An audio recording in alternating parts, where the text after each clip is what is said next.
सुरुवातीला बातमी आहे महाविकास आघाडीनं आज केलेल्या आंदोलनाची, निषेधाची। बदलापूर अत्याचाराच्या निषेधार्थ महाविकास आघाडी आक्रमक झाली आणि या घटनेचा निषेध नोंदवण्यासाठी महाविकास आघाडीनं आज बंदची हाक दिली होती। परंतु हायकोर्टाच्या निर्देशांनंतर हा बंद त्यांनी मागे घेतला आणि बंद मागे घेताना महाविकास आघाडीनं निषेध आंदोलन करण्याचं जाहीर केलं। त्यानुसार पुण्यामध्ये शरद पवार, मुंबईत उद्धव ठाकरेंनी भर पावसात आंदोलन केलं। तर ठाण्यामध्ये जितेंद्र आव्हाड, नाना पटोले, संगमनेरमध्ये बाळासाहेब थोरात, नागपूरमध्ये विजय वडेट्टीवार यांनीही आंदोलनात सहभाग घेतला। तर अमरावतीमध्ये यशोमती ठाकूर यांच्या नेतृत्वात महाविकास आघाडीचं आंदोलन पार पडलं।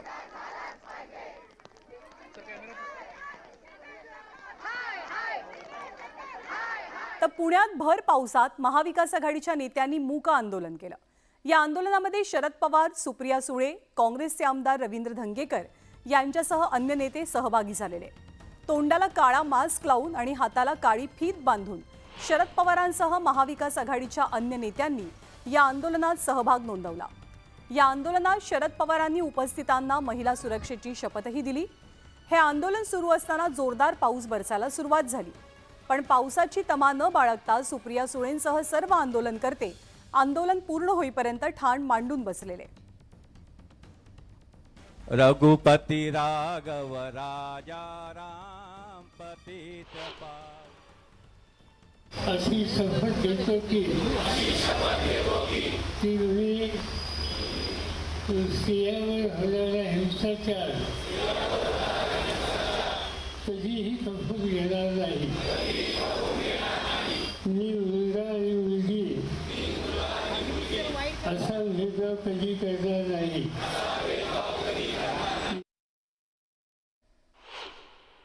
घटना अशा आहेत ज्या पुन्हा पुन्हा झालेल्या आहेत आणि त्याची नोंद पोलिसांनी वेळेवर घेतली नाही, म्हणून ही कृती वाढलेली आहे आणि त्या वर्दीची भीती ही राहिलेलीच नाही। इकडे मुंबईमध्ये ठाकरे गटाचे प्रमुख उद्धव ठाकरेंनी मुंबईतल्या शिवसेना भवनाजवळ निषेध आंदोलन केलं।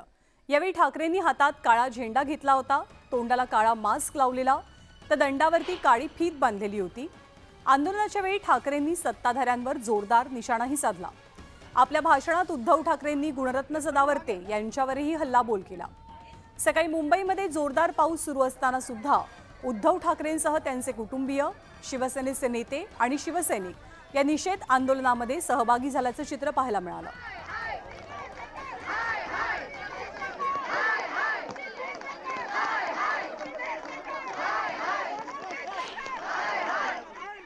हे कंस मामा इकडे चांगली भाषेला न्याय करीत येतो। कंस मामा, हे कंस मामा सगळे राख्या बांधत फिरतात। हे बहिणीवरती एका बाजूला अत्याचार होतोय आणि हे निर्लज्ज राख्या बांधतायत। मग तो मराठा समाजाचा विषय असेल, एसटीचा विषय असेल, ही काही माणसं या राज्यकर्त्यांची सदा आवडती झालेली आहेत। हे सदा आवडते लोक कोण तुम्हाला माहिती आहे, त्यांची काय लायकी आहे तुम्हाला माहिती आहे। एका बाजूला विकृत नराधम, त्यांच्यावरती पांघरुण घालणारं विकृत सरकार आणि त्या नराधमांची बाजू मांडणारं सुद्धा विकृत, ते सगळे याचिका त्यांच्या विरुद्ध ही त्याचा हा लढा आहे। करणारा शक्ती कायदा हा धुळखात पडलाय। आपण कृपा करावी, त्या कायद्यावरची धूळ झटकावी आणि या सरकारला सुद्धा थोडंसं झटकवा आणि तो कायदा लवकरात लवकर महाराष्ट्रामध्ये अंमलात आणा। तर विरोधकांनी आज महिला अत्याचाराच्या घटनांच्या विरोधात निषेध आंदोलन पुकारलेलं। विरोधकांच्या आंदोलनावरती मुख्यमंत्री आणि उपमुख्यमंत्री या दोघांनी जोरदार टीका केली आहे। विरोधकांच्या तोंडाला पट्ट्याच बऱ्या दिसतात असा टोला फडणवीसांनी विरोधकांना लगावला। यापूर्वी अनेक अन्यायाच्या घटनांच्या वेळेला आणि भ्रष्टाचाराच्या मुद्द्यावरनं विरोधक शांत का होते असा सवाल मुख्यमंत्र्यांनी उपस्थित केला।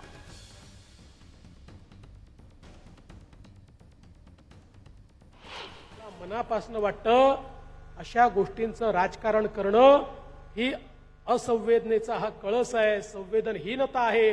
काही लोकांना यातही मतांचं राजकारण करायचं आहे, ते तोंडाला पट्ट्या लावून बसतात। माझी त्यांना विनंती आहे, तुमच्या तोंडाला पट्ट्याच बऱ्या आहेत, कारण तुम्ही या ठिकाणी खऱ्या अर्थानं समाजामध्ये अराजक तयार करण्याचा प्रयत्न करतात।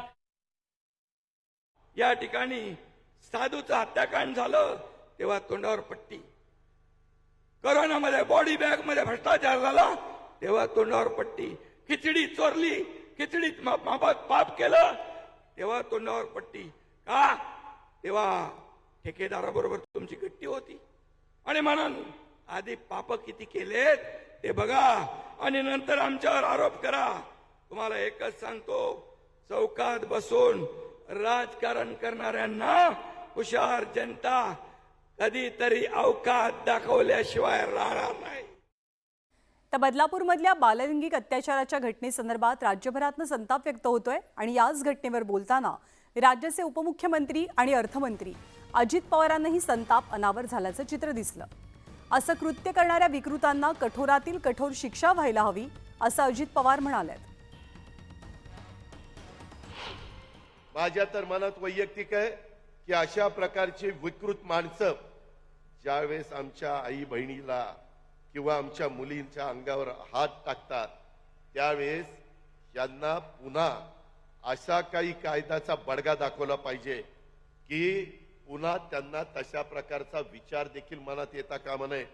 त्यांचं माझ्या भाषेत सांगायचं तर सामानच काढून टाकलं पाहिजे, परत नाहीच. हे केलंच पाहिजे. इतके नालायक काय काय लोक आहेत.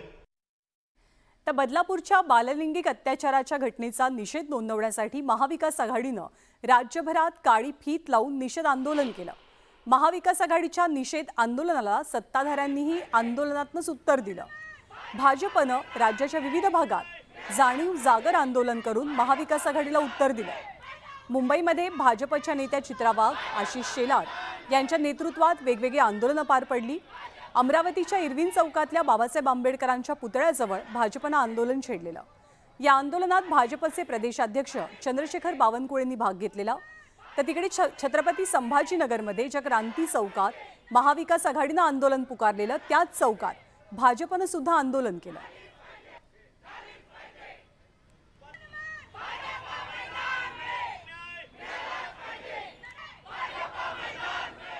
आणि बदलापूरच्या घटनेचा निषेध नोंदवण्यासाठी राज्यभरात महाविकास आघाडीनं आंदोलनं छेडली. पण या आंदोलनाच्या दरम्यान छत्रपती संभाजीनगरमध्ये वेगळं चित्र पाहायला मिळालं. छत्रपती संभाजीनगरच्या क्रांती चौकात महाविकास आघाडीच्या कार्यकर्त्यांकडनं आंदोलन झालं. विरोधी पक्षनेते अंबादास दानवे यांच्यासह काँग्रेस आणि शरद पवार गटाचे नेते आंदोलनात सहभागी झाले. या आंदोलनात ठाकरे गटात मात्र दुफळी दिसली. ज्येष्ठ नेते चंद्रकांत खैरे यांनी महाविकास आघाडीच्या आंदोलनापेक्षा वेगळं आंदोलन केलं. आपल्याला या आंदोलनाचं निमंत्रणच नव्हतं असं म्हणताना आपल्याला एकटं पाडण्यात कुणाची हिंमत नाही या शब्दात चंद्रकांत खैरेंनी ठणकावलेलं आहे.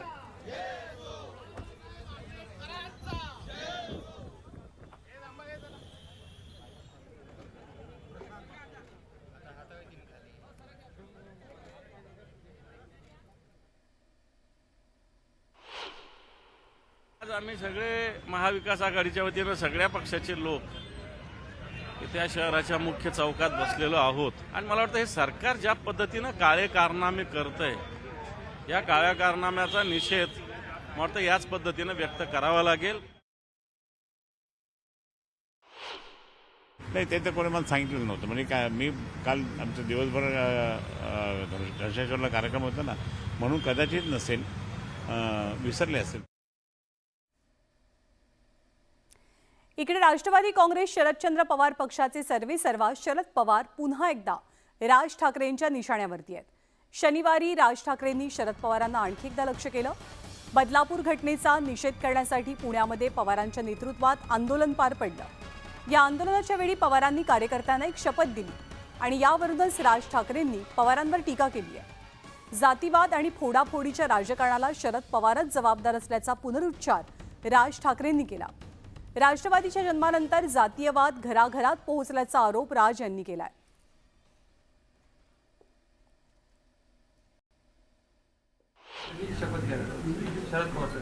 अत्याचार कसले अत्याचार? तुमच्या हातात ज्यावेळेला सरकार येतं त्यावेळेला ह्या गोष्टी करा ना. असल्या शब्द कसले घेत आहे? मला आश्चर्य वाटतंय. मला नेहमी वाटायचं की राज ठाकरे फार संवेदनशील नेते आहेत. कदाचित त्यांना माहिती नसेल, पण शक्ती कायदा हा आम्ही महाराष्ट्रात आमचं सरकार असताना आणला. आणि यापुढची बातमी मुंबईतनं. मुंबईतल्या वरळीमध्ये ठाकरे विरुद्ध ठाकरे असा सामना रंगण्याची चिन्ह दिसत आहेत, तशी शक्यता व्यक्त होते. कारण पुतण्या आदित्य ठाकरे यांच्या वरळी मतदारसंघात मनसे उमेदवार देणार असल्याची घोषणा आज राज ठाकरेंनी केली आहे. इतकंच नाही तर एकनाथ शिंदे आणि देवेंद्र फडणवीस यांच्याही विरोधात मनसे उमेदवार उभा करेल असंही राज यांनी स्पष्ट केलंय.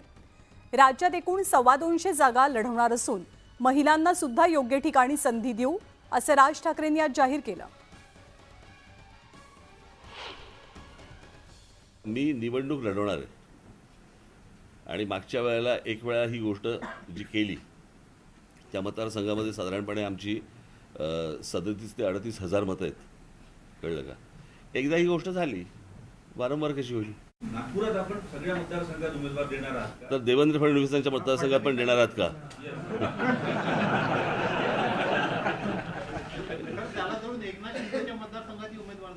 सगळ्या मतदारसंघांमध्ये उमेदवार देणार.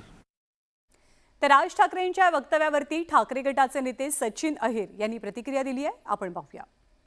ही आघाडी या लोकसभेमध्ये जरी आम्हाला मिळाली नसेल, पण विधानसभेमध्ये निश्चितपणे आदित्यजींच्या रूपाने यासाठी मिळेल कारण त्यांनी केलेलं काम, त्यांनी केलेलं कार्य आणि विशेषतः ठाकरे कुटुंबांबद्दल असलेली एक वेगळी आस्था आणि मतदारांच्या असलेल्या एकंदरीत जो कौल आहे तो निश्चितपणे आम्हाला या मतदारसंघामध्ये मिळाल्याशिवाय राहणार. सध्या राज्यामध्ये चर्चा आहे ती लाडकी बहीण योजनेची.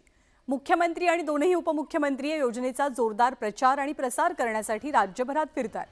मात्र विरोधकांकडून या योजनेवरनं सत्ताधाऱ्यांवर टीका केली जाते. राज ठाकरेंनी सुद्धा लाडकी बहीण योजनेवरनं सत्ताधाऱ्यांचे कान टोचलेत. लोक पैसे घेतील पण मतं देतील असं काही वाटत नाही असा टोला राज यांनी लगावला. फुकट देण्याऐवजी शेतकऱ्यांना वीज द्या, रोजगार द्या असा सल्लाही राज ठाकरेंनी दिलेला आहे.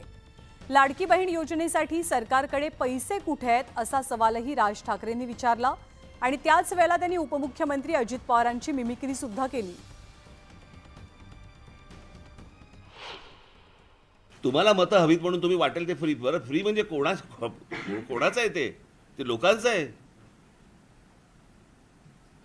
आता जे पैसे दिले जात आहे तो लोकांचा टॅक्स आहे ना. लोक कामं मागतायत ना, फुकटचे पैसे नाही मागत आहेत. शेतकरी फुकटची वीज नाही मागत आहे.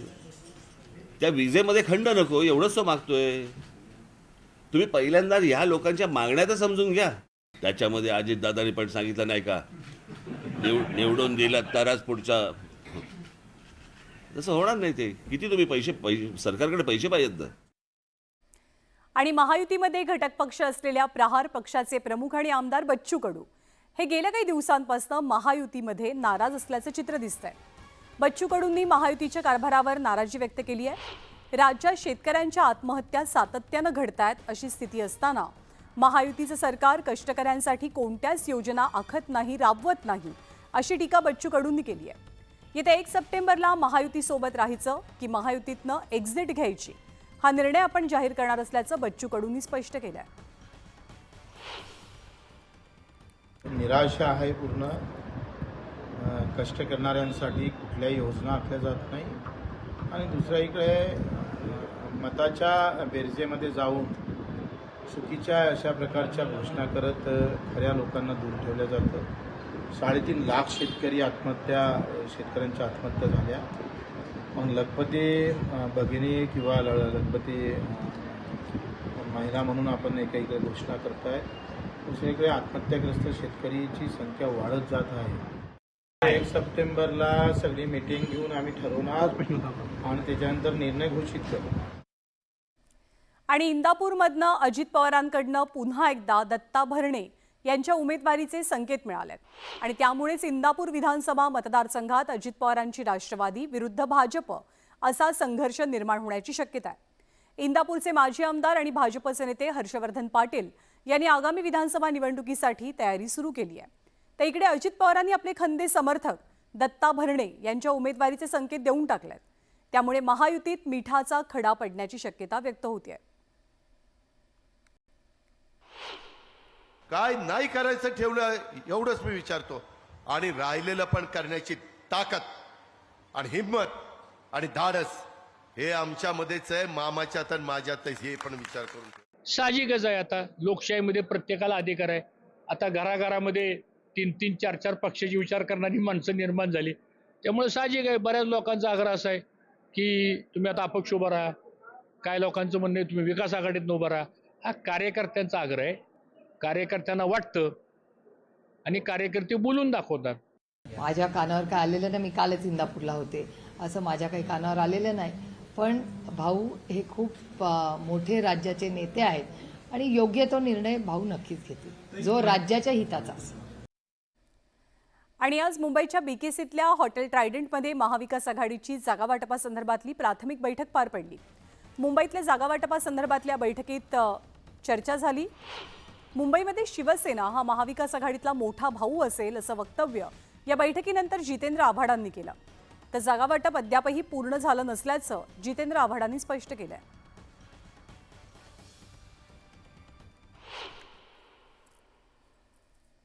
हे आम्हाला सगळ्यांनाच माहिती आहे की मुंबईत शिवसेना ही हा मोठा भाऊ असेल.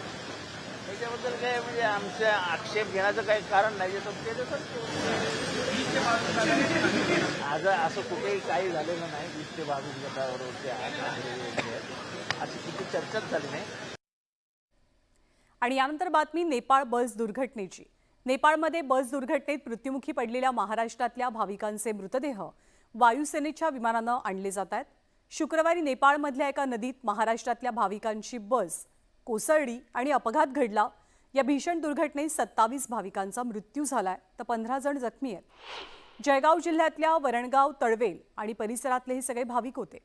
या अपघाताची माहिती मिळताच केंद्रीय राज्यमंत्री रक्षा खडसे आणि भुसावळचे आमदार संजय सावकारे हे तातडीनं नेपाळमध्ये पोहोचले. रक्षा खडसेंनी नेपाळ सरकारकडनं या अपघाताचा आढावा घेतलाय. तसंच अपघातातल्या जखमींची रुग्णालयात जाऊन विचारपूस केली. या दुर्घटनेमुळे वरणगाव, तळवलेसह परिसरातल्या गावांवर दुःखाचा डोंगर कोसळलाय.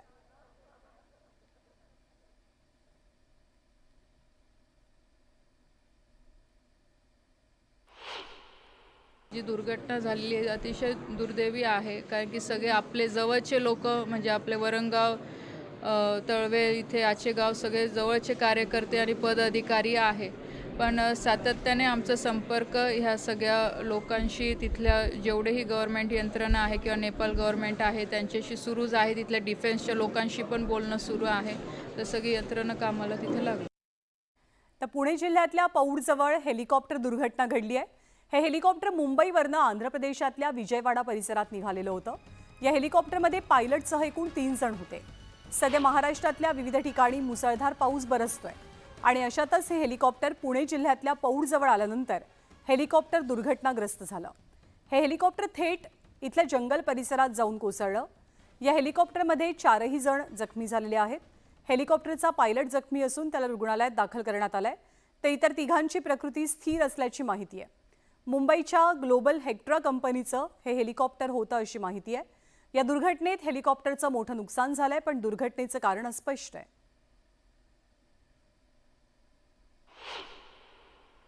इथं मुळशी तालुक्यामध्ये आल्यानंतर आपल्याकडे कालपासून पावसाचा जोर वाढलेला आहे आणि वातावरणातील खराबीमुळे त्यांना पायलटच्या लक्षात आलं की सेफ लँडिंग करणं गरजेचं आहे.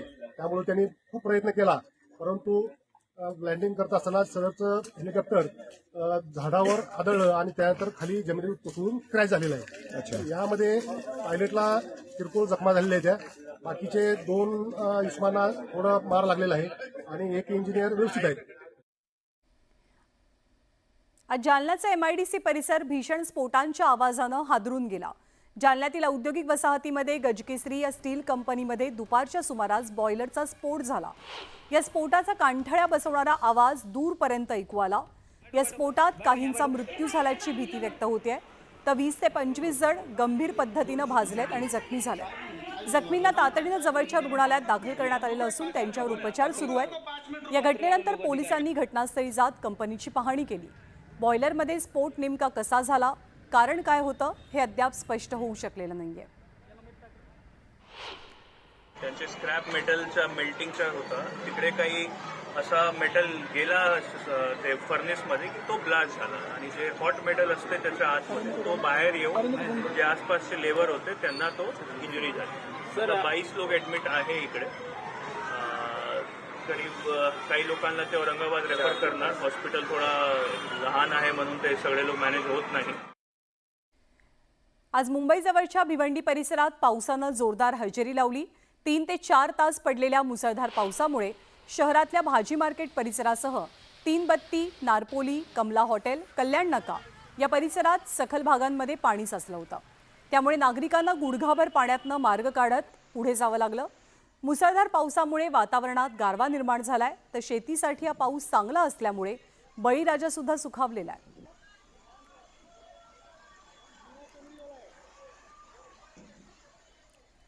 तर आज नंदुरबार जिल्ह्यालाही पावसानं झोडपून काढलंय. जिल्ह्यामध्ये सर्वदूर पावसाच्या सरी बरसतात. पावसाच्या संततधारेमुळे नंदुरबार जिल्ह्यातल्या अक्कलकुवा आणि धडका तालुक्यातील नदी नाल्यांना पूर आलाय. गेल्या काही दिवसांपासून नंदुरबारमध्ये पावसाची प्रतीक्षा होती. आता जिल्ह्यात पावसाचं जोरदार कमबॅक झालंय. जळगाव जिल्ह्यात गेल्या 2 आठवड्याच्या विश्रांतीनंतर पावसानं हजेरी लावलेली असून भुसावळ, मुक्ताईनगर तालुक्यासह जिल्ह्यात अनेक ठिकाणी वादळी वाऱ्यासह पाऊस कोसळतोय.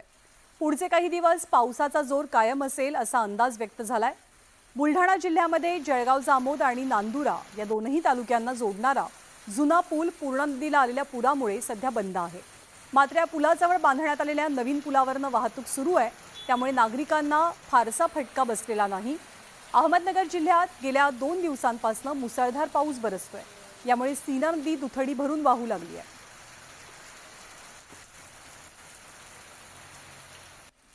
तर नाशिकमध्येही सध्या पावसाची संततधार सुरू आहे. गोदावरी नदीच्या पाणी पातळीत वाढ झाली आहे आणि यामुळे गोदाकाठची मंदिरं पाण्याखाली गेली आहेत. सुरक्षेच्या कारणास्तव गोदाकाठची दुकानं सुद्धा इतरत्र हलवण्यात आली आहेत. गोदावरी नदीला पूर आल्यामुळे प्रशासकीय यंत्रणा ही अलर्ट मोडवर आहे.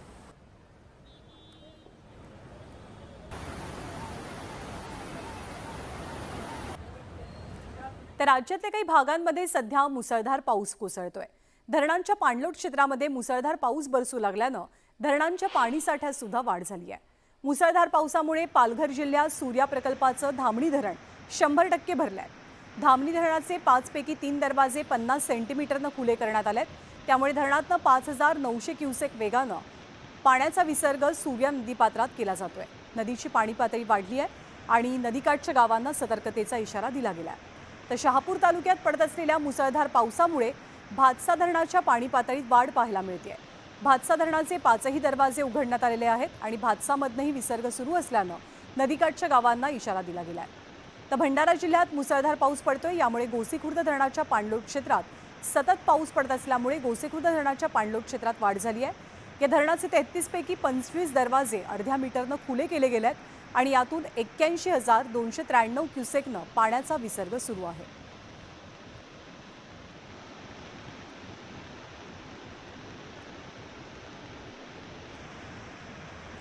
महाराष्ट्रभरातल्या बातम्यांचा आढावा घेतल्यानंतर आपला महाराष्ट्रामध्ये छोटासा ब्रेक आपण घेणार आहोत. पण ब्रेक नंतर महाराष्ट्रभरातल्या आणखी काही घडामोडींचा थोडक्यात आढावा पाहत रहा न्यूज 18 लोकमत.